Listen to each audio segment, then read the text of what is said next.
Hi Sagittarius, welcome back to the channel. Glad that you're here. Going to do your Taurus season horoscope here in just a second. But first I want to thank you for coming and ask you please to subscribe if you haven't already. Like and share, comment. It helps me as I grow my channel and I would be very grateful. Also want to announce that my website is up and running. jovesstar.com, jovesstar.com, and you can get a hold of me there through the contact section. I am doing personal readings, so if you are interested, head over there and shoot me a message. You can also read a little bit about me over there while you're at it. Okay, let's take a look at this very busy month in Taurus season.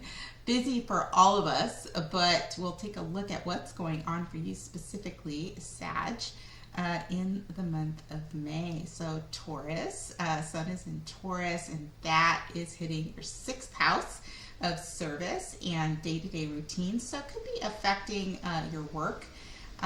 Very focused. You could be very focused on projects and daily work habits or habits around the home.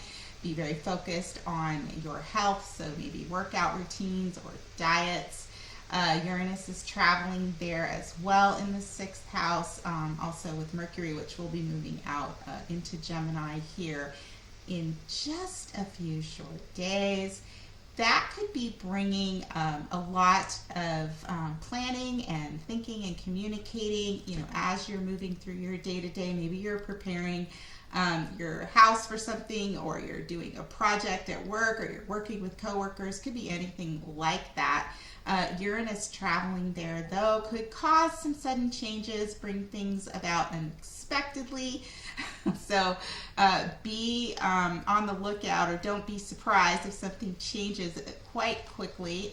Could cause some upsets. At the same time, if you're working on a project or something that you're trying to actually bring into to plant the seeds to actually grow, Uranus there can give you some inspiration. You can come up with some genius ideas, so it can work either way.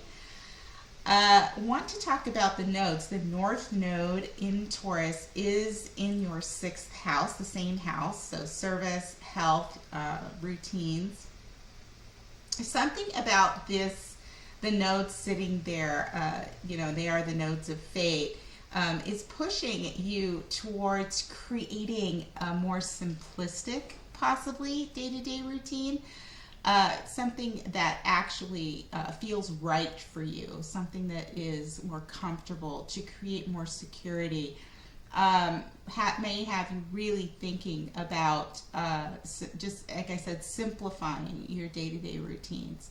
Health as well, diet as well. So you will probably find yourself, if you haven't already, focusing even more on that area of life when it comes to your body. Even taking care of your body is going to be probably a really big deal, or something about health. Something changes in your day-to-day. Now, with the South Node in Scorpio there in your 12th house, something could come along that you weren't expecting. You could learn something that you didn't know that changes your day-to-day routine. If you're not feeling well, if you suspect that anything's going on there, it's definitely a time to get to a doctor, especially if something comes out of nowhere and you learn something that requires you to take some action. Then definitely do that.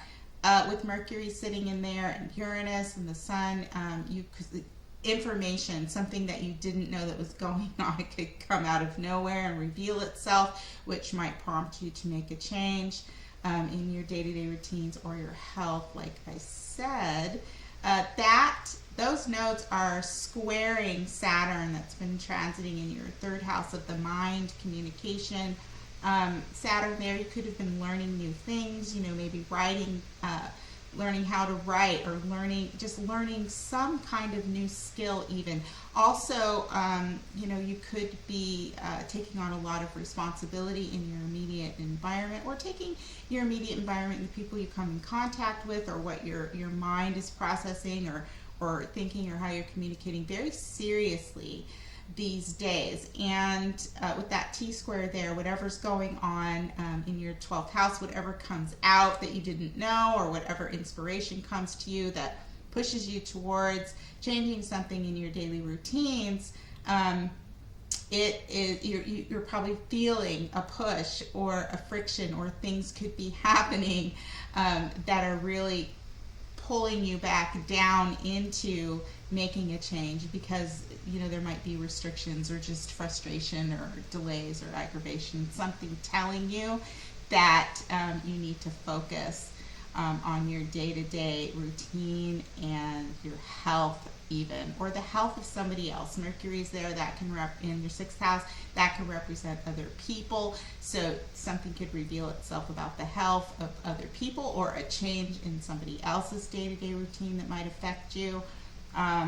Saturn there is in your mind, changing things. So be on the lookout for that. And because eclipse season is coming up, there will probably be a heavier focus on that in the next couple of weeks for sure. Pisces energy is still very heavily present and concentrated for all of us, but for you is in the 4th house of your home and family. Jupiter, Venus, and Neptune have all been dancing with one another conjunct in that area of life for you. And things can go one way or the other. The 4th house is very private, so that kind of energy is a very feeling energy. It could have you feeling reflective, could have you staying in, really trying to get in touch with how you feel, your spirituality, thinking about your home and family life. Whatever's going on there, it's soul searching is what I would say, soul searching. Now, Neptune also represents our blind spots, and it can represent endings, the, sort of dissipation or dissolution of boundaries with Venus and Jupiter there. You could find that somebody in your family is sick, not feeling well, or there's an ending taking place in some way there. In your home and family life. Mars has moved into Pisces there in the 4th house as well, and that can speed things up, or find you having to take action to help somebody in your family. Pisces energy can be very elusive. It puts us in our feelings. If you're having any issues, be careful not to hunker down at home and try to escape from it too much, maybe through alcohol or drugs, because that can happen if things are really heavy during the Pisces transits. But that Mars that has moved in there in Pisces, somebody could come along and help you, sort of try and uplift you or point you in the right direction. If you're searching for searching to grow or understand your connection to your own spirituality, somebody could come along and help teach you something. You could go somewhere to learn something.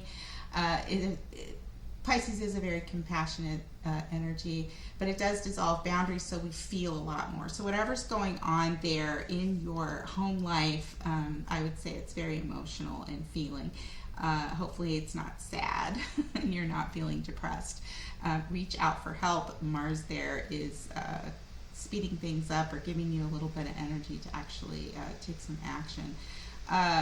Jupiter and Venus will be moving into Aries by the end of the month, into your 5th house of romance and children, financial speculation, your creativity. So that is very big energy, very lively energy. You could have something really fantastic happen with one of your children. One of your children could meet a milestone maybe, or Be careful, one of your children could announce that they're pregnant. You could meet a new love interest and start a new romantic relationship once Jupiter and Venus move into Aries in the 5th house. Just be careful, Aries can be a little bit impulsive, so, don't jump in too far with both feet until you, feel things out a little bit. But overall, it should be exciting, or spice up your social life in one way or the other by the end of the month. So if you're feeling heavy, that should change towards the end of the month. You also have Pluto that's been transiting in your 2nd house of values and earned income for quite some time. So your relationship with money has been changing for a while. You either preparing and putting it together so that you have investments and security into the future. Pluto is going retrograde, and so that's going to bring that back into yourself. So you might be thinking an awful lot internally about your earned income, your resources, what's really important, what you need, what you don't need. So that will be making some aspects to the moon, and it did already to the sun before the end of the month. And so that could spark some emotional responses there. In regards to your finances or just overall what you value. So lots of changes this month for Sag rising. It's just like it is for everybody. But, all of this energy is transiting below the horizon there for you, with the exception of the South Node. And that is just really pulling you in to yourself and into your private life. So very concentrated there. Just try and get out there and experience, sort of relieve some of the pressure. Like I said, once Jupiter and Venus move into Aries, I think that that will change.